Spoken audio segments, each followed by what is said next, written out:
वैशम्पायन उवाच एवं वरान् बहून् प्राप्य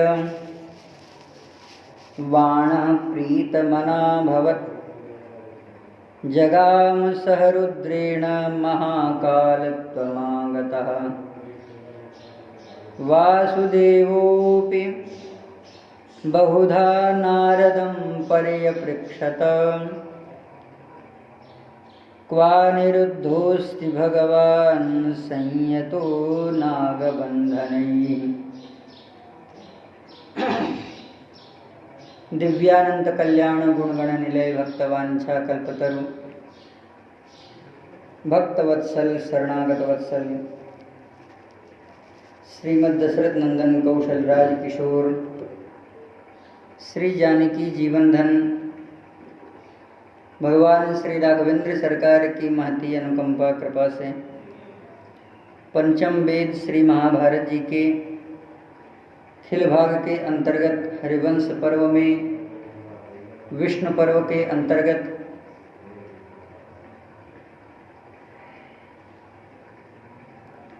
भगवान की दिव्य मोक्ष लीला प्रकट हो रही है।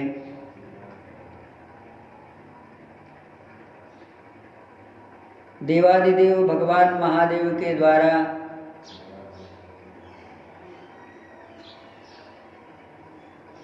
भूशुद्धि भूत शुद्धि पंचत्व वर प्राप्त करके बाणासुर भगवान के लीला में प्रवेश को प्राप्त कर लेता है। भगवान श्री हरि ने बाण को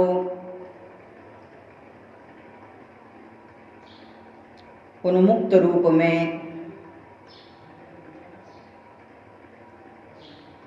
अपना निज सेवकत्व प्रदान किया। भवत्येवं न चादेयं भक्तानां विद्यते मम। भक्तों के लिए मेरे पास में कुछ ऐसा नहीं है जो मैं उन्हें नहीं दे सकता हूँ।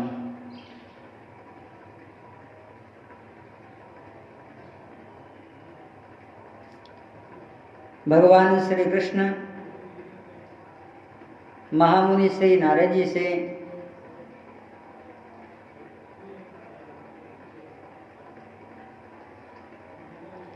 अनिरुद्ध के निवास का वह भवन जानना चाहते हैं। भगवान कहते हैं कि श्रोतुमिच्छामि तत्वेन स्नेह विक्लिव्यम ही मे मनः। अत्यंत ही स्नेह से विकल मेरा मन हे नारद जी अनिरुद्ध को देखने का कर रहा है। हे महाभाग अनिरुद्धे हते वीरे क्षुभिता द्वारिकापुरी। जिस समय द्वारिका से अनिरुद्ध का अपहरण हुआ, द्वारिका के मन में अनेक प्रकार का शोक जो चिंता को प्रकट करने वाला था,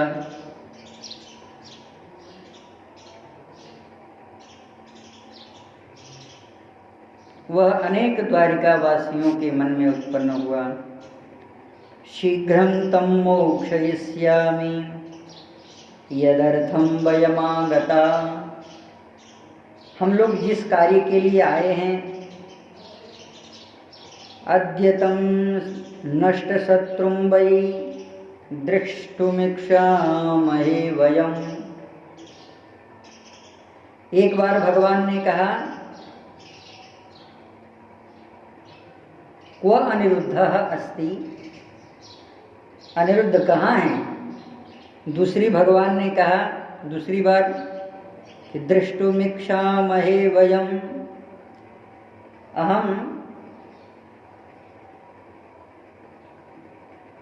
अनिरुद्ध दृष्टुम इच्छामि, मैं अनिरुद्ध को देखना चाहता हूँ। तीसरी बार भगवान ने कहा यदर्थम वयमागतः, जिसके लिए हम लोग आए हैं। चौथी बार भगवान कह रहे हैं शीघ्रम तम मोक्षयिष्यामि, मैं अनिरुद्ध को शीघ्र ही छुड़ाना चाहता हूँ। पांचवी बार भगवान कह रहे हैं भगवन् संयता नागबंधनैहि, मैंने सुना है अनिरुद्ध को नागपाश के द्वारा बांधा गया है। और छठी बार भगवान कह रहे हैं सब प्रदेशस्तु विदुतो, भगवान जिस प्रदेश में, जिस भवन में, जिस कारागार में, अंतः प्रकोष्ठ में उन्हें निरुद्ध किया गया है, उन्हें आप जानते हैं। सातवीं बार भगवान कह रहे हैं नारद जी आप बता क्यों नहीं रहे हैं। भगवान विदितस्तव सुव्रत, उत्तम व्रत का पालन करने वाले हे महाभाग, आप शीघ्रातिशीघ्र बताएं कि अनिरुद्ध कहाँ हैं। एव मुक्तस्तु नारदे एव मुक्तस्तु कृष्णेन नारद प्रत्यभासत, नारद जी महाराज ने कहा हे प्रभु कन्यापुरे कुमारोऽसौ बद्ध नागैस्य माधव, एतस्मिन्नन्तरे शीघ्रं चित्रलेखायुपस्थिता। नारद जी ने जैसे कहा कि कन्या के भवन में अनिरुद्ध को नागपाश के द्वारा निबद्ध किया गया है, उसी समय चित्रलेखा आ जाती है। उसने स्वयं आकर के वह भवन दिखाया है जो बाणासुर के अंतःपुर का रास्ता है। इदमन्तःपुरं देवं प्रविश्यस्व यथा सुखं, बाणस्योत्तम शरवस्य दैत्येन्द्रस्य महात्मना। महात्मा दैत्यराज का यह जो भवन है सुखपूर्वक, जिसमें बाणासुर निवास करते हैं, आज उस अंतः भवन के पथ पर 5 स्वरूप प्रकट होकर के मानो पंच तत्व, पंच प्राण, साक्षात पंचत्व महाभाव अनिरुद्ध जी का दर्शन करने के लिए जा रहा हो। प्रथम है ततः प्रविष्टास्ते सर्वे यनिरुद्धस्य मोक्षणे, बलः सुपर्णः कृष्णस्तु प्रद्युम्नो नारदास्तथा। 5 ततो दृष्ट्वैव गरुणं ये निरुद्धा बद्धशरीरगाः, शररूपा महासर्पा वेष्टयित्वा तं स्थिता। ऐसी परिस्थिति में अनिरुद्ध का दर्शन हुआ जिसमें अनिरुद्ध के शरीर से उन सर्पों का समुदाय आवेष्टन किए हुए था। गरुड़ जी महाराज को देखते ही वे बड़ी तेजी से अनिरुद्ध के विग्रह का त्याग करके अपने आप धराशायी होते हुए गिर पड़े। ते सर्वे सहसा देहात् तस्य निःसृत्य भोगिनः क्षितिं समविवर्तित्वा प्रकृत्या वस्थिताः सराः। साधारण बाण के रूप में वे लग लग करके निकल करके गिरने लगे। दृष्टस्पृष्टश्च कृष्णेन शोनिरुद्धो महाशया, भगवान ने पहले देखा और पुनः स्पर्श किया और फिर अपने हृदय से लगा लिया। स्थित प्रीत मनो भूत्वा प्रांजलिर्वाक्यम अब्रवीत।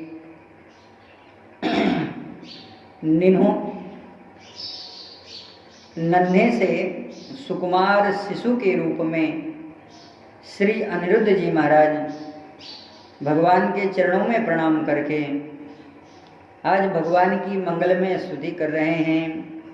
अनिरुद्ध उवाच देवदेवे सदा युद्धे जेता त्वमसि केशव न सक्त प्रमुखे स्थातुं साक्षादपि शतक्रतुं ततो महाबलं देव बलभद्र यशस्विनम् अभिवादयते हृष्टस्सु निरुद्धो महात्मना।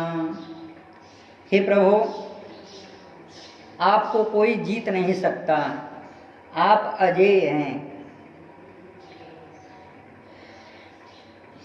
और रणभूमि में न सकता योद्धा जेता। कोई ऐसा योद्धा नहीं है जो सशक्त भाव से खड़ा होकर के आपका प्रतिकार कर सके। हे प्रभु, साक्षात देवराज इंद्र भी आपके साथ युद्ध नहीं कर सकते। हे देवदेव, आप सदैव ही युद्ध में विजयी होते हैं और साक्षात इंद्र का भी वारण आपने स्वयं किया है। इसके बाद बलभद्र जी महाराज को प्रणाम किया है अनिरुद्ध ने। पुनः महापराक्रमी पक्षी प्रवर श्री गरुड़ जी महाराज के समक्ष अभिवादन के स्वरूप में प्रकट हुए। सर्वसमर्थ बाणधारी मकरध्वजी अपने पिता के चरणों में प्रणाम किया, प्रद्युम्न को प्रणाम किया।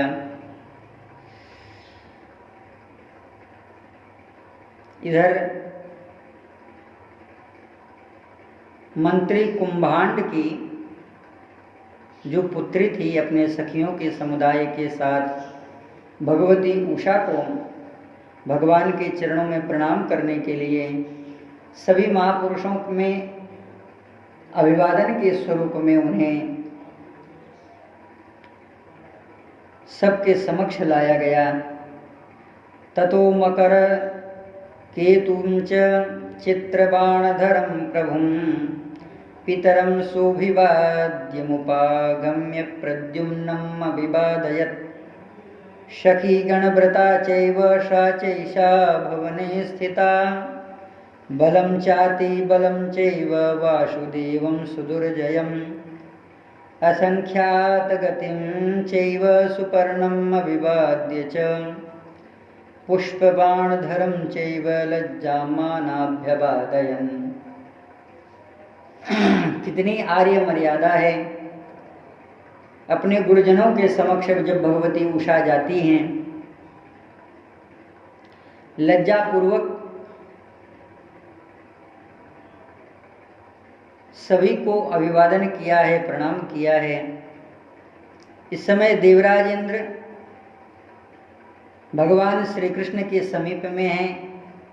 श्री नारद जी पुनः भगवान श्री कृष्ण के समीप में मुस्कुराते हुए भगवान श्री कृष्ण से कह रहे हैं कि प्रभु, बड़े सौभाग्य की बात है।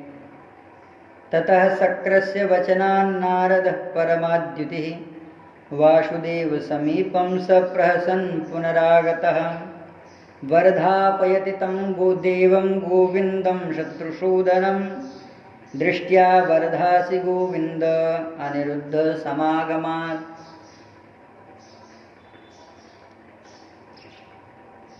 आज हम लोगों ने अनिरुद्ध को देखा है और इन्हें ऐसे देखा है,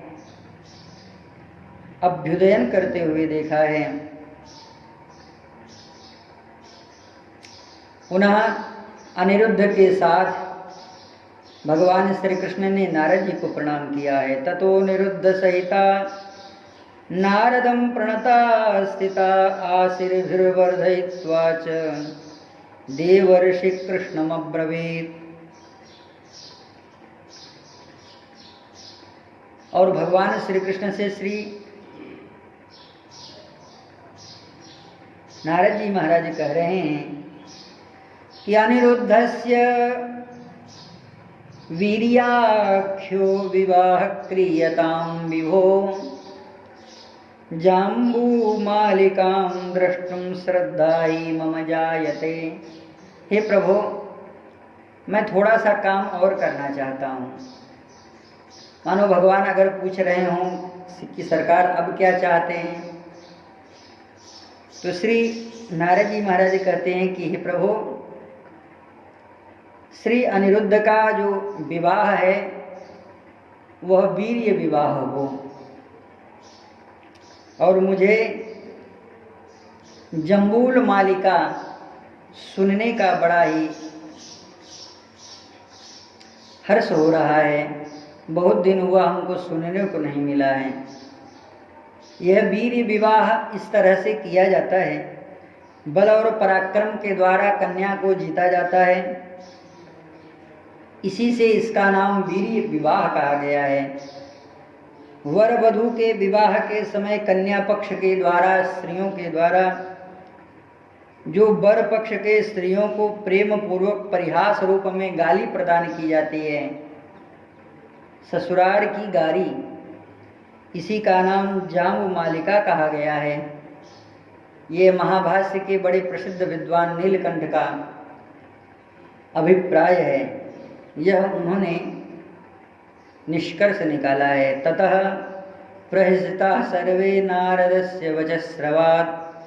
नारद जी महाराज जी की वाणी को सुनकर के सब के सब हंसने लगे हैं और कहा, वाह नारद जी, अवश्य ही जैसा आप चाहते हैं वैसा ही होगा। क्रियताम मासुमाचिरम, मैं वही करूँगा। कृष्ण प्रोवाच भगवान क्रियताम मासुमाचिरम। एतस्मिन्नन्तरे ततः कुम्भाण्ड समुपस्थितः वैवाहिकांस्तु संरम्भान् गृह्यं कृष्णं नमस्यते। भगवान के चरणों में प्रणाम करके वैवाहिक सामग्री पंडितों के साथ अनेक प्रकार के मंगल और मांगलिक कार्यों के साथ समुपस्थित हुए। कुंभभांड ने कहा, हे प्रभु, मैं आपको जानता हूँ। आप अपने शरणागत को स्वीकार करने के बाद पुनः कभी उसे त्याग नहीं करते हैं। कुंभांड उवाच कृष्ण कृष्ण महाबाहो भवत्वम् अभयप्रद शरणागतोऽस्मि देवी स प्रसीदैषोऽञ्जलिस्तव। नारदस्य वचः श्रुत्वा सर्वप्रागेव चाच्युतः अभयं यक्षते तस्मै कुंभांडाय महात्मनः। नारद जी महाराज ने कहा, देखिए महाराज, ये बाणासुर का मंत्री है, इसे अभय प्रदान करिए। कुंभांडम मंत्रिणाम श्रेष्ठम प्रीतोस्मि तव सुब्रत सुकृतम ते विजानामि राष्ट्रिकोस्तु भवान्यः। भगवान की अभयता का दर्शन करें। अभी जहाँ भगवान के साथ युद्ध हो रहा था, वहाँ पर एकदम मरने मारने के लिए तुले हुए थे एक दूसरे को, लेकिन अब भगवान कह रहे हैं कि इस मंत्री को ही राष्ट्रपति बना दिया जाए, इस राज्य का राजा बना दिया जाए। सुकृतम ते विजानीमो, किस लिए राष्ट्रपति बना दिया जाए? राजा का कोई वंशधर नहीं है, राजा का कोई कुल नहीं है। कहा नहीं, यद्यपि राजा का कुल और वंशधर प्रत्येक स्थिति में मौजूद होने के बावजूद भी वह राज्य उसे नहीं प्रदान किया जाएगा, क्योंकि यह राज्य कुंभभांड का ही होना चाहिए, तभी द्वारिकाधीश का आधिपत्य यहाँ पर प्राप्त होगा। अब जो बाणासुर का परिवार है वह परमात्मा में विलीन हो चुका है, आत्मसात हो चुका है। पूर्व में महर्षि वैशंपायन कहते हैं, जगाम सह रुद्रेण महाकालत्वमागतः।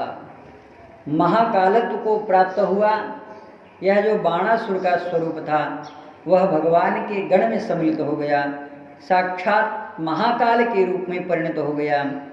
अब यह जो प्रदेश है वह सुरक्षित रहे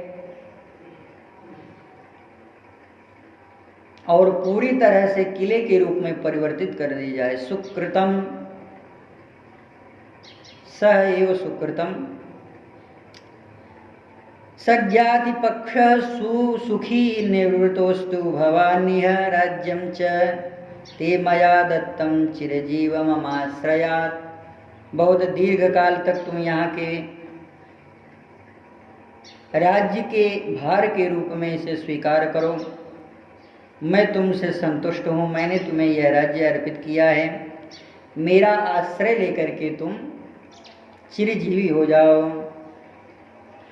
करियो कल्प भरि राज तुम मोहि सुमिर्यो मन माहि, पुनि मम धाम सिदायहूँ जहाँ संत सब जाहि। एवं दत्त्वा राज्यस्मै कुंभाण्डाय महात्मना, विवाहम अकरोत् तस्य अनिरुद्धस्य जनार्दनः। राजा होने के बाद में बड़ा धूमधाम से कुंभभांड ने राजकुमारी महारानी श्री उषा का विवाह अनिरुद्ध से कराया है। ततस्तु भगवान बहन सत्र स्वयं उपस्थितः, स्वयं यज्ञवाहक भगवान अग्नि प्रकट होकर के अग्निचरु को स्वयं ग्रहण कर रहे हैं। सभी लोगों ने अपनी आंखों से देखा है। सविवाहो अनिरुद्धस्य नक्षत्रे च शुभे भवत्, ततोऽप्सरसगणश्चैव कौतुकं कर्तुमुद्यत। इस कौतुक को करने के लिए, विवाह के मांगलिक कृत्य को संपन्न करने के लिए अप्सराओं का समुदाय आया है। हमारे यहाँ वेदांतकारों ने अप्सरा उसे ही कहा है, अपसरति, जो दूसरे क्षण बदल जाए। अपह माने जल, सरह माने जिस तरह से परिवर्तन होता है। ऐसी अप्सराओं का जो समुदाय है, जो क्षण क्षण में नव नवायतन होती रहती हैं, जैसे भगवान की कथा सनातन होने के साथ साथ भगवान की वह जो दिव्य भागीरथी लीला है वह एक क्षण में नहीं पल पल में बदलती रहती है।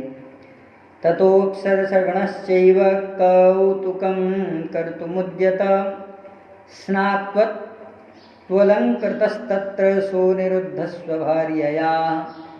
सर्वप्रथम वर पक्ष को, कन्या पक्ष को अनेक प्रकार के सुमांगलिक औषधियों के द्वारा स्नान जो कराया जाता है, जो सनातन वैदिक आर्य मर्यादा में जिसका वर्णन है उसके द्वारा कराया गया।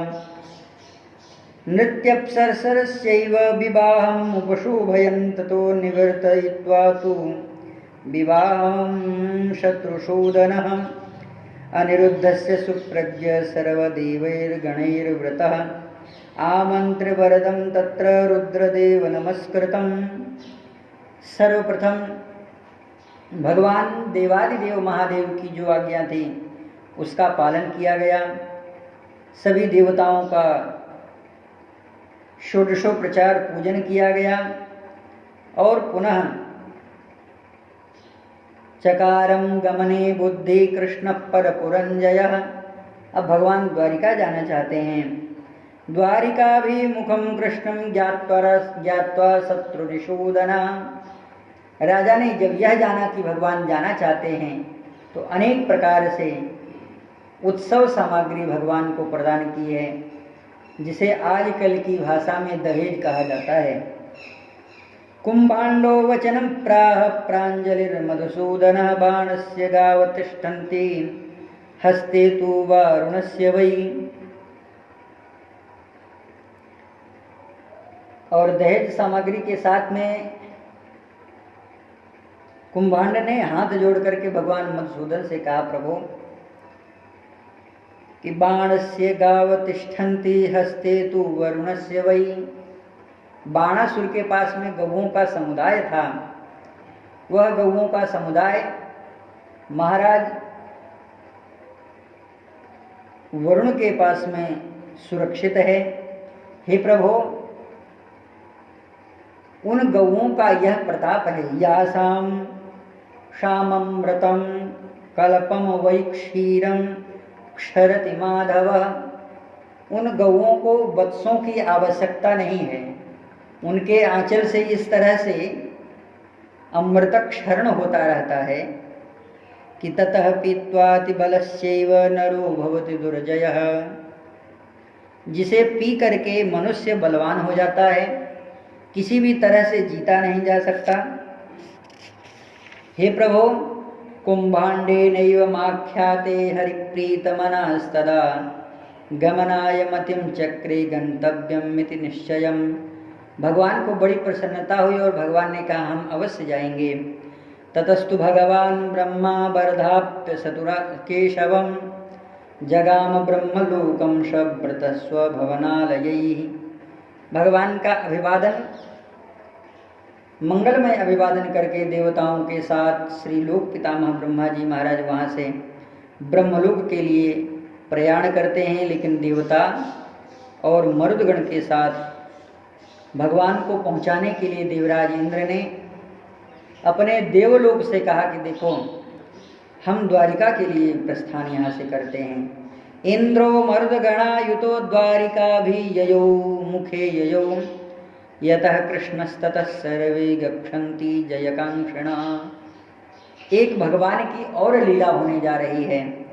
इसका दर्शन करने के लिए देवराज इंद्र ने समस्त लोकपालों को,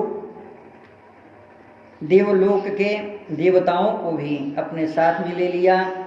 वाहनेन मयूरेण सखी भी परिवारितः द्वारिकाभिमुखी योषा देव्या प्रस्थापिता ययौ।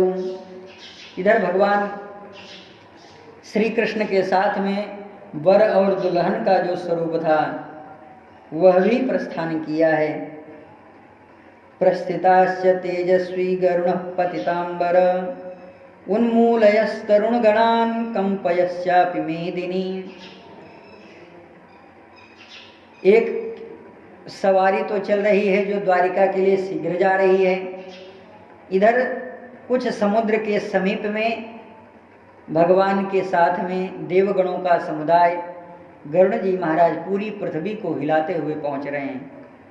आकुलाश्च दिशः सर्वा रेणुध्वस्तमिवाम्बरं गरुणे संप्रयाते तो भून मंदर रश्मि दिवाकरः।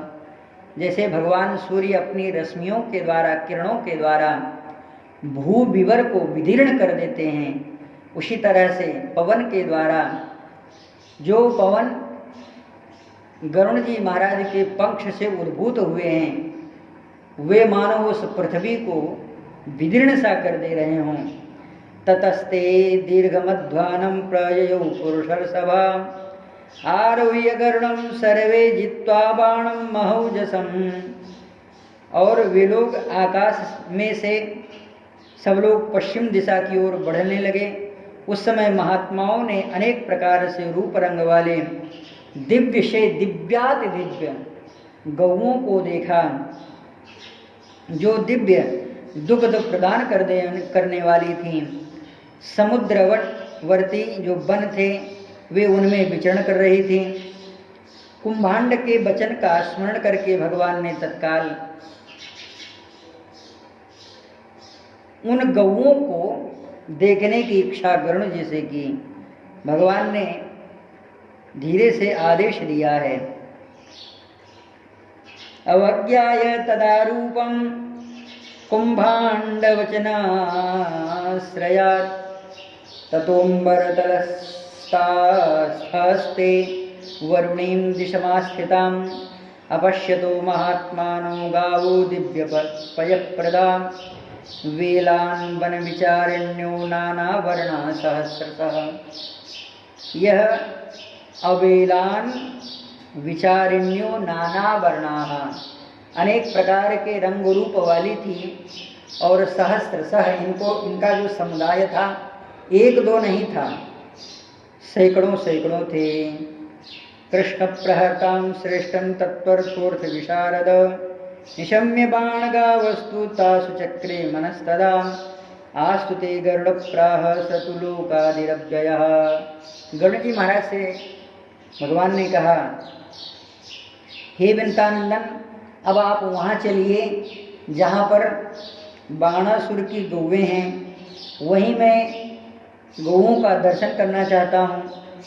यह मैं देखना चाहता हूँ कि मनुष्य किस तरह से अमरत्व को प्राप्त होता है, क्योंकि अहम माम सत्यभामां च बाण गावो ममानय।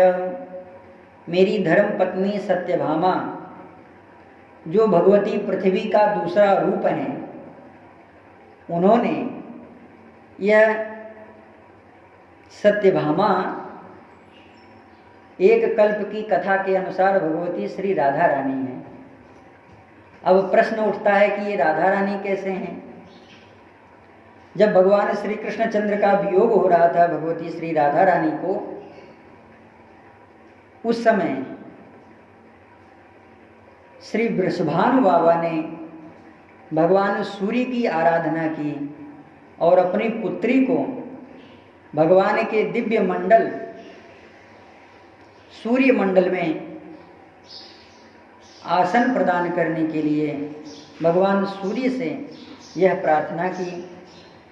वृषभानु बाबा ने अपनी पुत्री को भगवती दिव्य आह्लादनी शक्ति के रूप में जान करके वृषभानु बाबा ने आह्लादित होते हुए और अपनी पुत्री का वियोग हो, इस वियोग को सह करके अपनी पुत्री को समर्पित किया भगवान सूर्य को।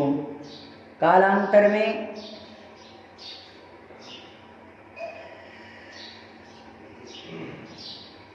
सत्राजित, जो भगवान सूर्य के अप्रतिम स्वरूप भगवान की दिव्य मंगल में उपासना करने वाले हुए, प्रसन्न होकर के भगवती श्री राधा रानी ने सूर्य देव के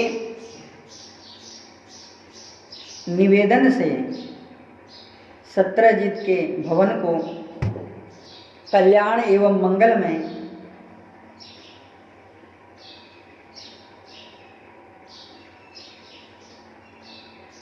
आनंद को प्रदान करने के लिए सत्यभामा के रूप में अवतरित हुई और पुनः सत्यभामा ही भगवान की आह्लादनीय शक्ति के रूप में परिणत हुई। एक यह कथा है और एक यह कथा है भगवती पृथ्वी ने भगवान का मंगल में आश्लेष आलिंगन प्राप्त करने के लिए, भगवान की लीला को प्राप्त करने के लिए भगवान से प्रार्थना की। भगवान ने कहा कल्पांत में मैं इसे पूर्ण करूँगा।